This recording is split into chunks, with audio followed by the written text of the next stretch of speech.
Good afternoon, ladies and gentlemen. The Secretary General will make a brief statement and then take a few questions. Good afternoon.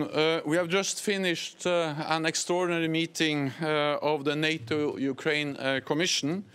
NATO allies and Ukraine discussed the serious situation in the Sea of Azov and the Kerch Strait. Ukraine provided allies with detailed information on the incident yesterday.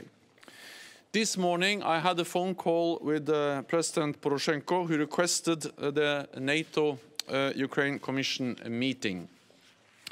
Because under the NATO-Ukraine Charter, Ukraine can request such a meeting if it perceives a direct threat to its territorial integrity, political independence or security.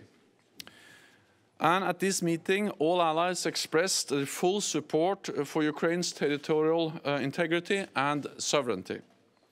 So we call on Russia to ensure unhindered access to Ukrainian ports and allow freedom of navigation for Ukraine in the Sea of Azov and the Kerch Strait. There is no justification for the use of military force against Ukrainian ships and naval personnel. So we call on Russia to release immediately the Ukrainian sailors and ships it seized yesterday. And we call for calm and restraint. This incident is a reminder that there is a war going on in Ukraine. It has been going on for more than 4 years. The Allied position has been consistent. Since 2014, all allies have condemned Russia's aggressive actions in Crimea and eastern Ukraine. Russia must end its support to militant groups and withdraw all its forces from Ukrainian territory. Allies will not recognize Russia's illegal and illegitimate annexation of Crimea. Russia's ongoing militarization of Crimea, the Black Sea and the Sea of Azov poses further threats to Ukraine's independence and undermines the stability of the broader region. NATO continues to provide political and practical support to Ukraine and the people of Ukraine. NATO allies have imposed wide-ranging sanctions on Russia. NATO has undertaken the largest reinforcement of our collective defense in a generation. So Russia has to understand that it is consequences of its actions. We will remain in contact with the Ukrainian government to underline our support. With that, I'm ready to take your questions. Irina from Kiev Post. Here, Irina Sommer, Kiev Post newspaper. Secretary General, can we expect any concrete action from NATO side in the case of if a situation will be even worse than we have it now? For example, can we see NATO fleet with friendly visit to Mariupol? Thank you. So Russia has to understand that its actions have consequences.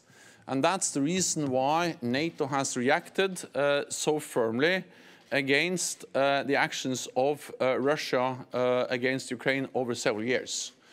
NATO allies have imposed economic sanctions.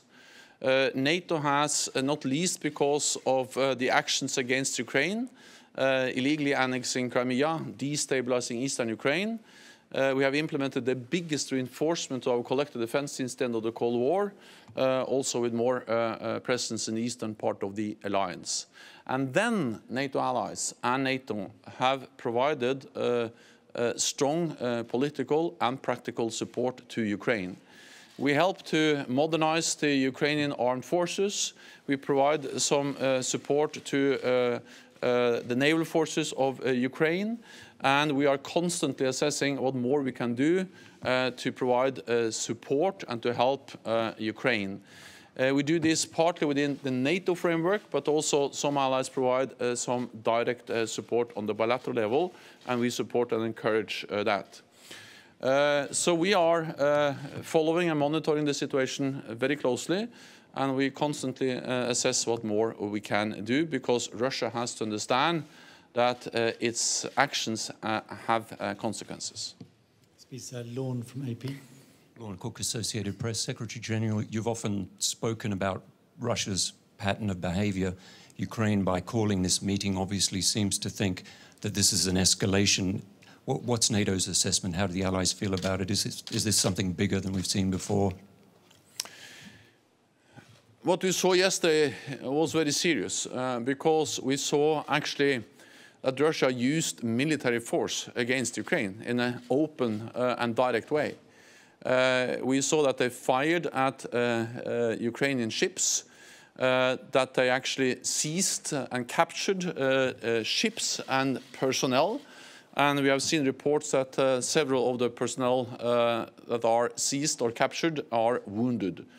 So this is escalating the situation in the region, and it confirms a pattern of behavior which we have seen over several years, where Russia illegally annexed Crimea, continue to destabilize eastern Ukraine, and now also use a military force in a very direct way in the Sea of Azov or the Kerch Strait. So of course this is serious. That's the reason why NATO allies react as we do.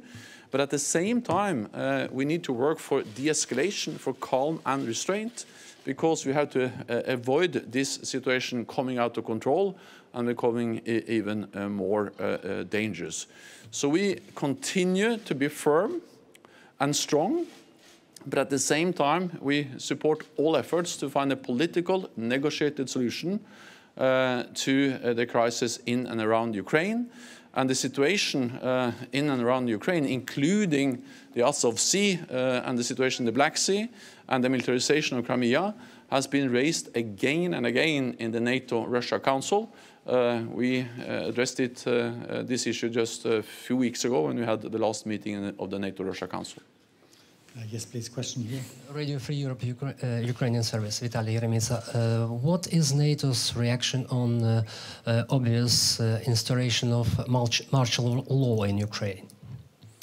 Well, I spoke this morning with President Poroshenko, and he underlined that the introduction of martial law will not hinder the working of the democratic institutions of Ukraine, and will not create any problems for the upcoming presidential election. For NATO allies, this is of course important, that the President so clearly says that the martial law will not create any problems for the political democratic processes in Ukraine. We have time for one last question, gentleman at the end. Dmitry Shkurko, National News Agency of Ukraine. The situation deteriorating, the situation in Black Sea area as such, what can NATO do to reinforce its presence in that area in the current circumstances? Thank you. So NATO has increased its presence in the Black Sea region on land, but also with air policing over the Black Sea region, including the Black Sea. And we have a regular NATO presence in the Black Sea with naval capabilities. Then, of course, we have 3 littoral states, Romania, Turkey, and Bulgaria. And we have 2 very close partners, Ukraine and Georgia. And we are working with the 2 partners. And we will also meet next week here at ministerial level with Foreign Minister Klimkin. He will come to NATO, and we will meet with Foreign Minister Klimkin, but also with Georgia, and we will discuss issues also, of course, related to the security in the Black Sea region. So NATO has increased its presence, and we are working closely with the 2 partner countries, Ukraine and Georgia, and we will meet at the ministerial level next week. Okay, ladies and gentlemen, that's all we have time for. Thank you very much. Thank you.